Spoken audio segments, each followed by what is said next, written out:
Hi, I'm Disha and I helped my mom write a book called Cuddles versus Don Fifi. Today we're reading chapter 6 and we're using our visuals. Snickers. Species, tabby cat. Age, 3. Occupation, right hand to the boss, ninja. The neighborhood was crawling with more people than usual today. Was it one of the human holidays? No, it had to be something else. What I didn't know, though, was how Gracie planned to get Popper home without the humans seeing him. Oh well, not my problem. I was just the messenger. I climbed the steps to the boss's back door and hollered through the flap. Hey Drake, is the boss busy? I need a word. We were strictly forbidden to enter the boss's house. That's why when she'd taken Popper in last night, after the fight, I'd been a little surprised.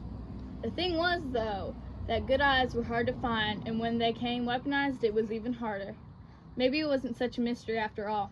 What is it, Snickers? It wasn't Drake on the other side of the door. It was the boss.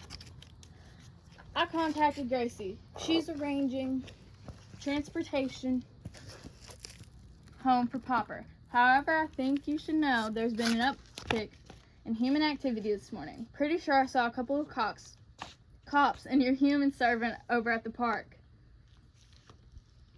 That doesn't sound good. Any word on Fifi and his henchmen this morning?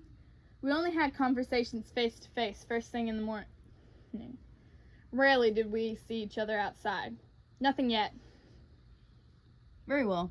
Go see if you can find out what all the fuss is about with the humans. Maybe one of the mini-monsters finally got to Gray. Then see if you can pick up signs of what that loony Fifi is up to.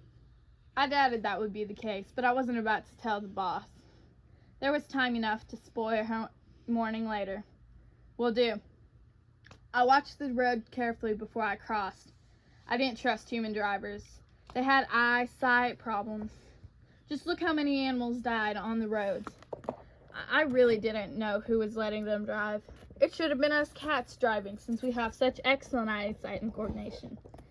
It was easy to blend in with the vegetation in the park, at least on the edge. I wasn't terribly worried about the humans spotting me. Like I said, their eyesight is poor, which made it easy for me to get the center of the fuss quicker. I could smell it before I saw it. Death was in the air. Few uniformed guys were hanging around the dead guy. I thought only vultures did that, but whatever. Humans are weird.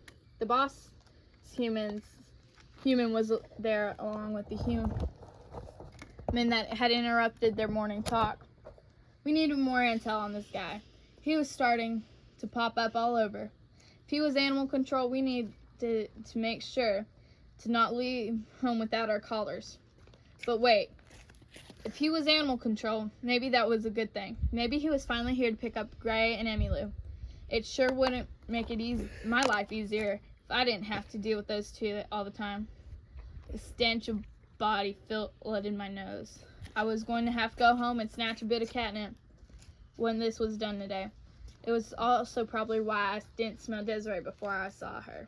Well, look what the cat dragged in, Desiree said, coming out from behind a nearby tree.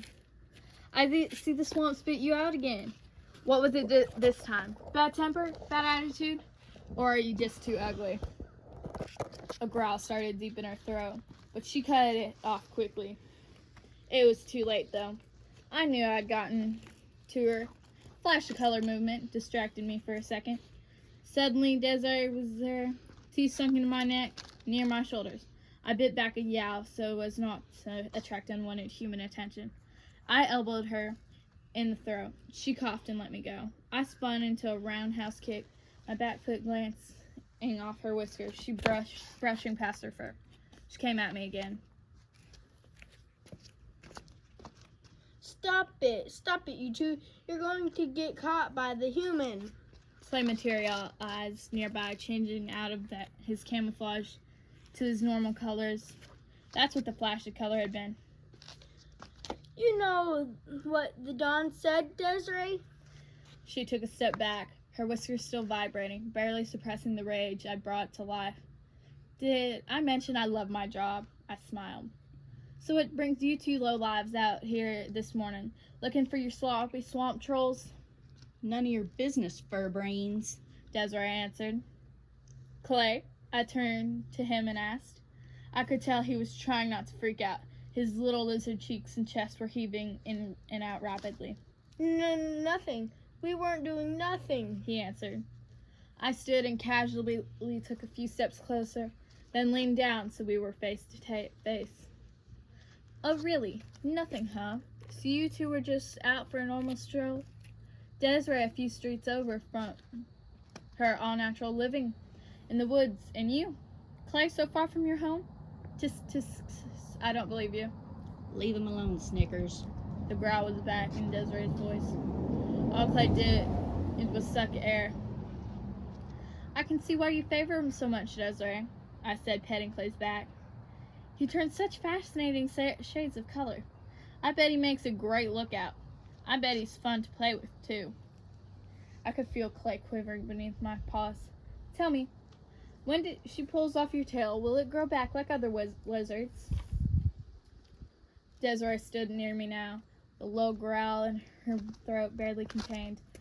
I was itching to put this filthy cat in her place, but this was not the time or place. I was here on a mission, and it didn't directly involve them. I stood and stretched lazily. What's this, Desiree? Are we developing a sweet spot for the lizard?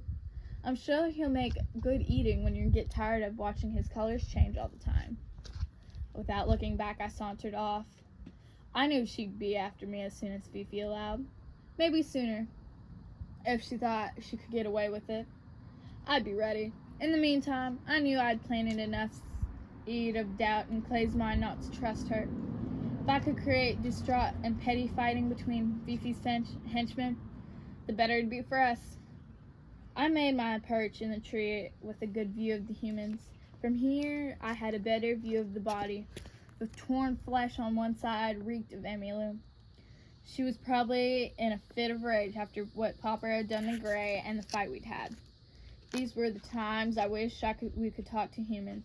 I tell the animal control that guy, the gator, that was responsible for this. It'd be nice seeing Emmylou get captured and sent away, or better yet, turned into some lady's purse.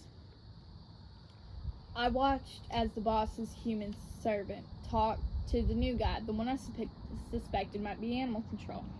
I couldn't tell if she liked him or hated him, but it was fun to watch. She couldn't seem to make up her mind about it either.